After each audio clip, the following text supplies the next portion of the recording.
পঞ্চায়েত সদস্যের বাড়িতে বিজেপির দুষ্কৃতীদের হামলার অভিযোগ, ট্রাক্টর ভাঙচুর ও মারধরের ঘটনায় চাঞ্চল্য। হুগলি জেলার মলয়পুর 1 নম্বর অঞ্চলে চরম উত্তেজনা ছড়িয়েছে। অভিযোগ, ওই অঞ্চলের পঞ্চায়েত সদস্যা আফসারি বেগমের স্বামী মোজাফফর আলী ডনচালাপাড়া এলাকার বাড়িতে হামলা চালায় বিজেপির দুষ্কৃতীরা।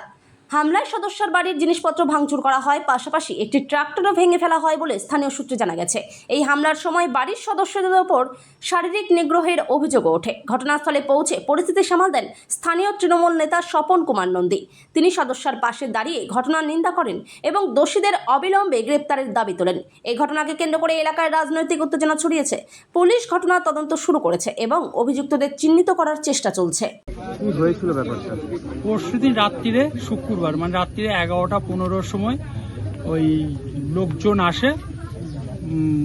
মানে আমার যে শালি বললো, একটু আগে যে ঘটনাটা বললো পারবিনা খাতুন, ও বলতে যাই, ও এসে বলে যে ভাইটা এসে বললো যে বোন দরজাটা খোলো। ওই দিক দিয়ে ঘুরে গেছে, আবার চাবিটা ভুলে গেছে বলে ও হয়তো ভেবেছে যে ড্রাইভার এসেছে, ড্রাইভারের চাবিটা দিতে গেছে বলে যে যার মনে হয় সে নেই, তো বললো চাবিটা গেটে তলা দিয়ে গলিয়ে দাও।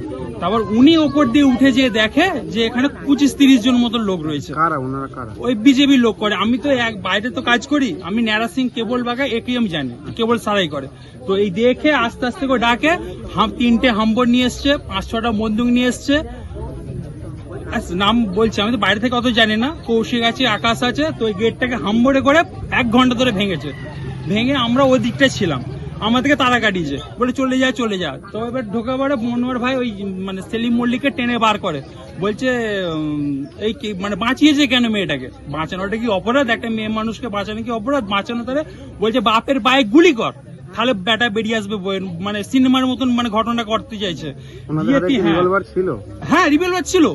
তো আমরা তো কি করে, আমরা তো নর্মাল ছেলে, আমরা তো এমনি ভীতু ছেলে, আমরা কি করে যাবো যদি গুলি করে দেয়? তো 3 তলায় ঢুকেছে। এইগুলো হচ্ছে আইসি বা ইনকাম ট্যাক্স অফিস হলে তবে হঠাৎ ঢুকতে পারে। একটা বিজেপি ছেলেরও ঢুকে পড়বে, মেয়েদেরকে ধরে টানাটানি করছে, বলছে কাঁচের বোতল ভেঙে ফেলেছে, পেটে ঢুকিয়ে দেবো। এইগুলোকে ঠিক কোনো অকেশন হলে বম পড়ছে, বিজেপি ঝামেলা হলে বম পড়ছে, এই করছে, বন্দুক দেখাচ্ছে। এইগুলো কি হবে? তারপর লাস্ট যাওয়ার সময় বলছে ডানচালাপাড়া ওইখানে চাঁদপাড়া, বলছে মেয়েগুলো তুলে নিয়ে রেপ করবো। তাহলে আমরা কি ভরসা আমার মেয়েগুলোকে, বউগুলো রেখে আমার পেটের দায়ে আমরা যাবো? আপনারা বলতে পারেন? এটা পার্টিগত নয়, কিছু নেই, এটা ফ্যামিলিগত। এটা আমি চাইছি আরামবাগ থেকে যেন লালবাজারে ওপর মহলে যেন ঘটনাটা যায়, আর এটা নিয়ে ভালো করে তদন্ত হোক। কেন সবসময় আমরা ভয়ের মধ্যে থাকবো? টাকা নিয়ে ঘর আসবো বাজার থেকে, একটা ভয় পাই যে সন্ধে হয়ে যেতে হতেই পারে, ট্রেন গাড়ি মিস হতেই পারে, তো টাকা নেওয়া ভয় পায়, বাজার যাবো ভয় হুমকি মারবে। তাহলে এগুলো কি? তাহলে একটা মানুষের ওপর যদি মোজাফফরের মেম্বারের উপর চাপ পড়ে, সে কত সামলাবে? 5টা মানুষ 5টা খারাপ হতেই পারে, 1-এর পর 2, 3-এর পর 4 চাপ পড়েই যাচ্ছে। তাহলে আপনার নাম? আমার নাম মোহাম্মদ আরহান আলী, আমি এখানকার জামাই। আমাকে একবার বলেছিল কাম ছাড়া করে দেবো। এই জায়গাটার নাম? এটা মলয়পুর ডানচালাপাড়া।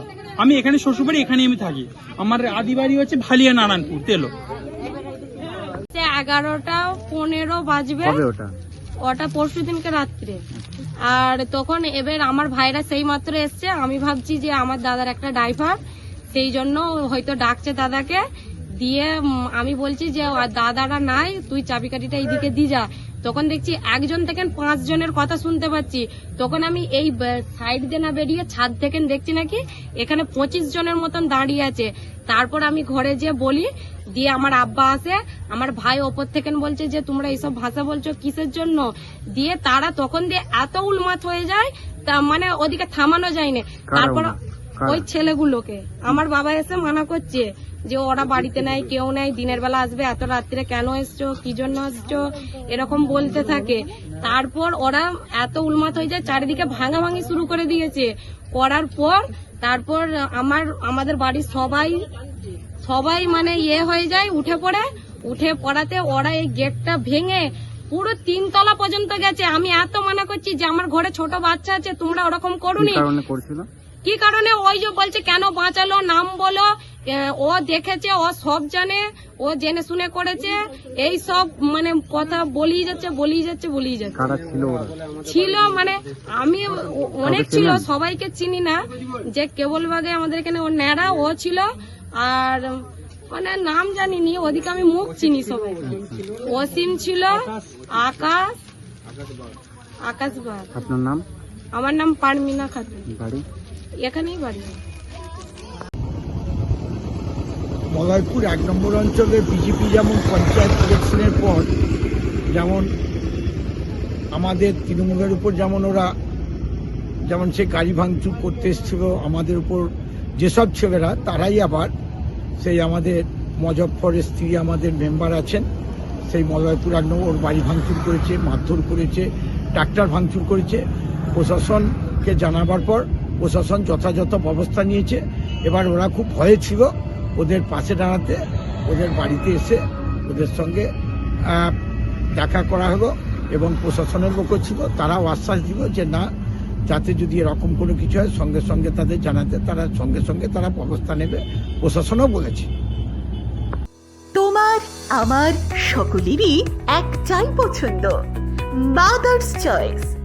ঘরে সুগন্ধি ভাত, প্রতিদিনের রান্নায় নিখুঁত স্বাদ, চাই উন্নত মানের চাল। তাহলে আর দেরি কেন? আজই যোগাযোগ করুন ধনরাজ অ্যাগ্রো ইন্ডাস্ট্রিজ প্রাইভেট লিমিটেডে। আমরা আনি আপনার টেবিলে খাঁটি ও মানসম্মত চাল মাদার্স চয়েস নামে। একবার ব্যবহার করুন, আর ফিরে তাকাতে হবে না। বিশ্বাসী গোড়া, গুণগত মানে সেরা। মাদার্স চয়েস, মা যেমন চায় চাল তেমনই। যোগাযোগের জন্য এখনই কল করুন 8509752023 এই নম্বরে। মাদার্স চয়েস শুধুই সেরা নয়, সবার প্রথম পছন্দ।